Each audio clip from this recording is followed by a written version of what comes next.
Back to our channel. কেমন আছো সবাই? আশা করি খুব ভালো আছে, আমিও খুব ভালো আছি। তো আজকে হচ্ছে আমার বাড়িতে একটা অনুষ্ঠান, আমার বাবা মার অ্যাডভান্স অ্যানিভার্সারি পালন হচ্ছে। তো চলো কী কী করি সব তোমাদের সাথে দেখাচ্ছি। তো দেখো এখানে কিন্তু সব কাটাকাটি করা করছিল, মানে আমিও কিন্তু করছিলাম, কিন্তু আমি যখন করছিলাম তখন যেহেতু কেউ ভিডিও করার মতো ছিল না, তাই আমি উঠে কিন্তু ভিডিও করে রেখেছিলাম একটা। তারপরে কিন্তু সন্ধেবেলা রেডি হয়ে নিয়ে বেলুন লাগাতে বসে পড়েছিলাম।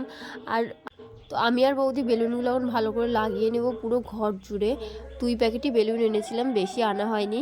আর এই প্রথম কিন্তু আমার বাবা মার জন্য কিছু করা হচ্ছে। এর আগে কিন্তু আমার বাবা মার উদ্দেশ্যে কোনো অনুষ্ঠান করা হয়নি, তাই কিন্তু একটু বেশি খুশি ছিলাম, কারণ বাবা মার জন্য কিছু করতে পারলে কিন্তু বেশ ভালোই লাগে।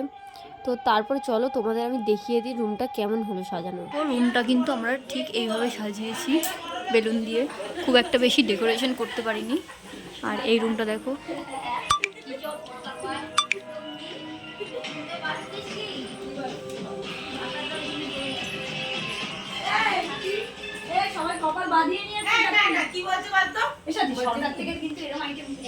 তো রুমটা কিন্তু এইটুখানি সাজিয়েছি, খুব একটা বেশি সাজাতে পারিনি।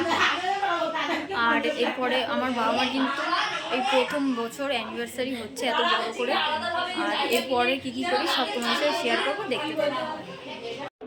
বাবা মার জন্য এই কেকটাই আনা হয়েছিল, খুব একটা বড় কেক আনা হয়নি। আর আমি যে ভিডিওটা করেছিলাম কেক কাটা, সেটা কিন্তু কোনো কারণে ডিলিট হয়ে গেছে, ওই জন্য তোমার দিতে পারলাম না। আর আমি যেইটুকুনি পেরেছি ভিডিও করার চেষ্টা করেছি। তোমাদের এই ভিডিওটা কেমন লাগলো অবশ্যই জানিও। আর আমি চাই আমার বাবা মা সারা জীবন এরকমভাবেই হাসি মজা ঝগড়া খুনসুটি করে সারা জীবনটা খুব ভালো কাটাক। আমার বাবা মা যেন সারা জীবন খুব ভালো থাকে, সেটাই চাই। দেখা হচ্ছে নেক্সট ব্লগে, টাটা।